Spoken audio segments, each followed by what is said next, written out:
Assalamualaikum warahmatullahi wabarakatuh.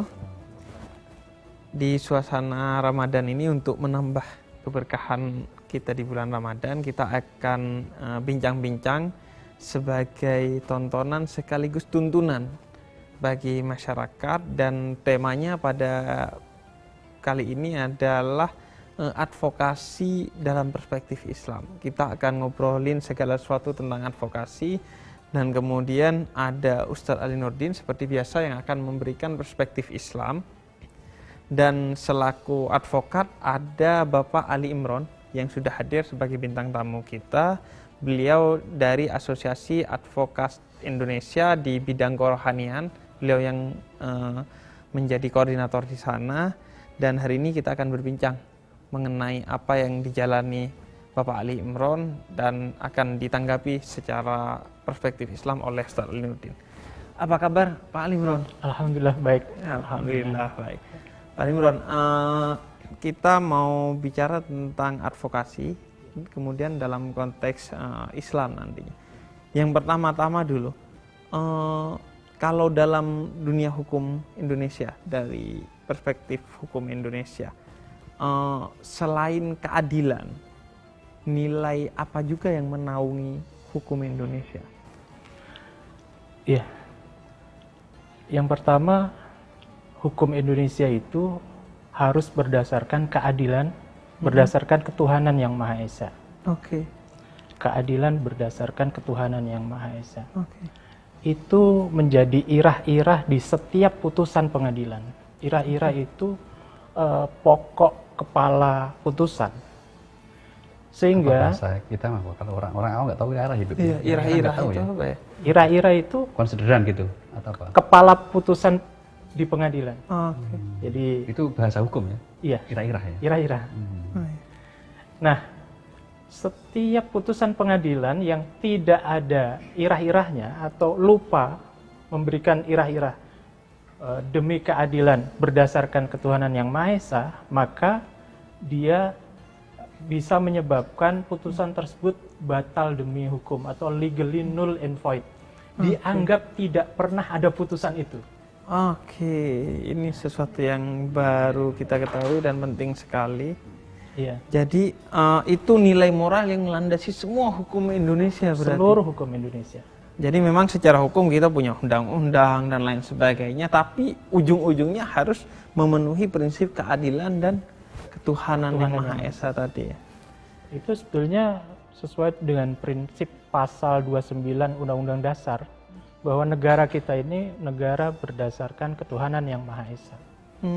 Jadi tidak ada yang boleh hukum di Indonesia bertentangan dengan ketuhanan yang Maha Esa. Harusnya tidak ada yang boleh. Oke, berarti ini sekaligus Ustadz Ali Nurdin meneguhkan bahwa Indonesia ini memang negeri yang sudah sangat Islami. Oh, iya. Jadi secara hukum pun begitu tadi yang disampaikan. Lebih tepatnya gini, kalau bicara hubungan dengan negara dan agama itu ya, Iya. itu ada negara yang tidak ngurusin agamanya, masyarakatnya, kita sebutnya sekuler gitu kan. Iya. Yang kedua ada yang memang dalam bernegara itu dasar konstitusinya itu agama. Oke. Ada. Kalau Indonesia kan tidak, tapi ternyata dalam praktek kenegaraannya itu menempatkan agama khususnya berketuhanan itu kan dari sesuatu yang prinsip kan. Iya. Maka sebetulnya kita negara yang sangat menghormati agama. Keyakinan. Gitu. Jadi tidak diperkenankan ya satu bentuk pemahaman yang tidak percaya kepada Tuhan Yang Maha Esa hidup di Indonesia. Oke. Mestinya kan itu kan, gitu kan? Iya, Nah, iya mestinya. Dan hakim itu memang bertanggung jawabnya kepada Tuhan juga pada akhirnya. Iya. Semua hakim itu bertanggung jawab pada Tuhan. Oke. Dia mandiri ketika melakukan putusan. Dia independen, tidak boleh dikekang, ditekan oleh siapapun. Dan oleh karenanya dia harus bertanggung jawab kepada Tuhan Yang Maha Esa sesuai dengan agamanya masing-masing. Iya. Jadi kalau dia mengkhianati konstitusi, berarti dia akan kira-kira akan punya urusan besar lah sama Tuhan dia. Iya, betul. Iya, betul. Iya. Nah, kemudian gini, Pak Limron, yang sering orang salah pahami. orang sudah salah kok dibelain gitu kan. Advokat, pengacara itu kan orang awam biasanya sering bilang, misalnya kalau dalam konteks agama nih, biasanya advokat yang kaitannya dengan tindak pidana terorisme, teroris kok dibela gitu. Atau biasanya kalau yang lebih umum lagi koruptor, korupsi sudah jelas-jelas misalnya tertangkap tangan nih, tapi kok masih dibelain gitu. Nah, filosofinya seperti apa ya? Ya, begini. Jadi yang pertama, advokat adalah orang yang berprofesi memberikan jasa hukum kepada pencari keadilan. Nah, pencari keadilan itu ada yang kadangkala dia pelapor atau terlapor. Gitu. Bisa juga dia tersangka atau terdakwa dan lain sebagainya. Nah, alhamdulillah di Indonesia menganut prinsip bahwa ketika belum ada vonis hakim yang berkekuatan hukum tetap, dia harus dianggap belum bersalah. Ada istilah praduga tak bersalah. Walaupun sudah ditangkap, walaupun sudah dinyatakan jadi tersangka, ada 2 alat bukti yang cukup, dia masih belum dianggap sebagai orang yang bersalah ketika belum ada putusan yang inkrah van gewesde, yang mempunyai kekuatan hukum tetap atau mengikat atau dapat dilakukan eksekusi. Itu alhamdulillah. Jadi dari situlah advokat bisa menunjukkan bahwa sebagai penegak, salah satu penegak hukum, advokat itu ada catur wangsa. Ada 4 penegak hukum di Indonesia, ada hakim, ada jaksa, ada polisi, ada advokat. Ini termasuk penegak hukum juga. Maka advokat menjadi instrumen yang penting dalam penegakan hukum supaya hukum itu tidak sewenang-wenang terhadap manusia atau rakyat Indonesia.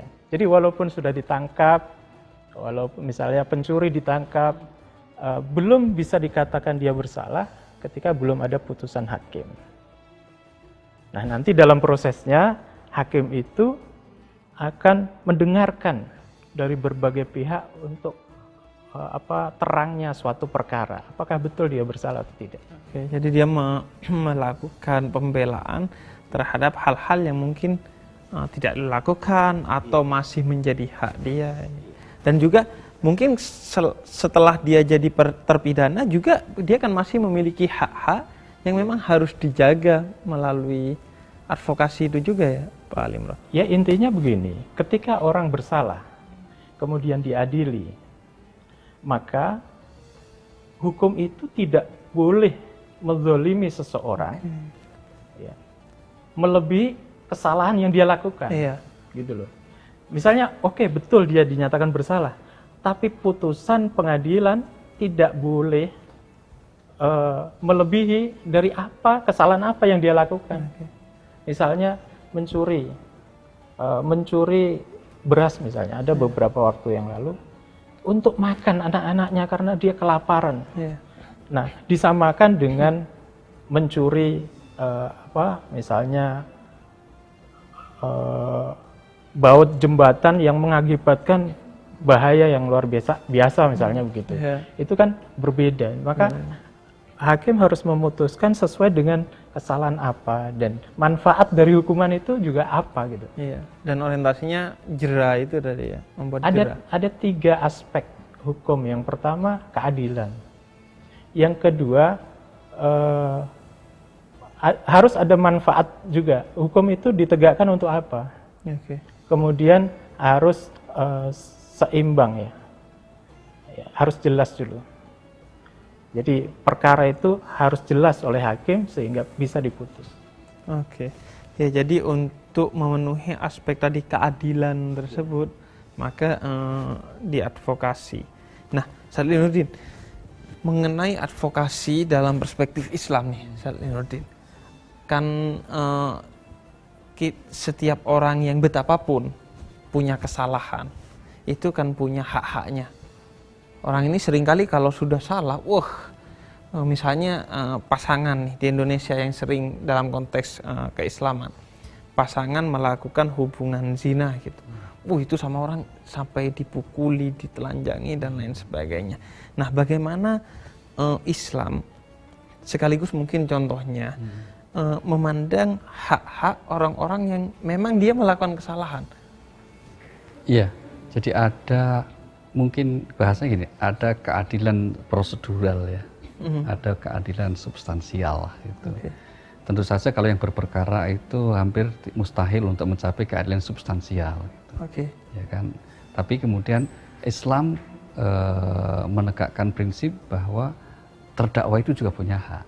Okay. Untuk kemudian pertama membela diri, yang kedua untuk dijaga hak-haknya. Kita ambil contoh kalau Habib menyebut misalnya tentang perzinahan, itu sanksi perzinahan itu hukumnya kan berat. Tapi prosedur pembuktiannya itu nggak ringan. Mungkin hampir mustahil itu. Iya. Ya kan, semua ahli fikih sepakat ya bahwa kalau ada orang berzina itu baru bisa ditegakkan had zina itu kan kalau ada 4 orang saksi. CCTV itu nggak kepake, nggak bisa jadi bukti. Nah, 4 orang saksi itu harus melihat dengan mata kepala. Mata kepala bagian pedang masuk dalam sarungnya, mustahil kan? Iya. Mungkin gitu loh. Maka meskipun katakanlah ada, mohon maaf ya, berzina, ini ada istri yang sudah menikah berzina sama laki-laki lain yang lihat suaminya sendiri kan? Iya.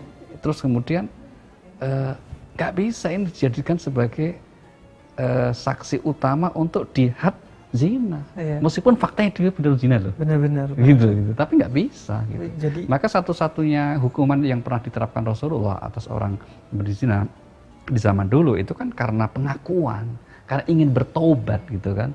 Dalam hadis-hadis itu kan diceritakan bagaimana seorang yang telah berzina terus wanita ini hamil, dia ingin bertobat. Kan gitu ya, sampai pada akhirnya Nabi mengatakan, enggak, kamu jangan-jangan belum berzina baru pegang-pegangan. Enggak, saya udah berzina. Apa buktinya? Ada saksi, saya hamil. Ya kan nggak bisa ditolak kan gitu. Gitu. Ya udah pulang dulu kan gitu akhirnya. Lahir dulu anak, setelah lahir kan bawa lagi itu, ini anak saya Rasulullah. Oh jangan, susuin dulu. Sampai disapih nah itu baru dilaksanakan. Artinya apa? Hampir mustahil memang untuk kemudian kita bisa laksanakan hukuman zina itu kalau kemudian mengikuti prosedur yaitu tercukupnya 4 orang saksi yang melihat langsung.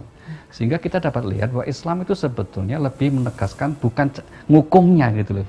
Tapi kalau bisa itu wanti-wanti lah, jangan zina lah, kan sanksi berat itu berarti apa? Preventifnya. Umat itu supaya menjauhi. Dan kalaupun dihukum kalau bisa untuk bertobat, bukan karena dendam. Dendam kita. Maka kalau nggak salah mungkin Pak Ali Imron bisa koreksi itu. Kalau nggak salah kan ada gium di hukum itu ya, lebih baik melepas 1000 orang yang salah ketimbang menghukum 1 orang yang benar kan gitu kan. Nah, itu berarti kan memang spiritnya itu agak sama dengan Islam, dengan kita gitu kan. Tadi contohnya orang berzina jelas-jelas zina ini, tapi kalau nggak memenuhi unsur 4 kan nggak bisa disangsi kan gitu. Perangkat hukum di Indonesia itu sudah disiapkan untuk menuju peradilan yang adil. Adil bagi siapa saja.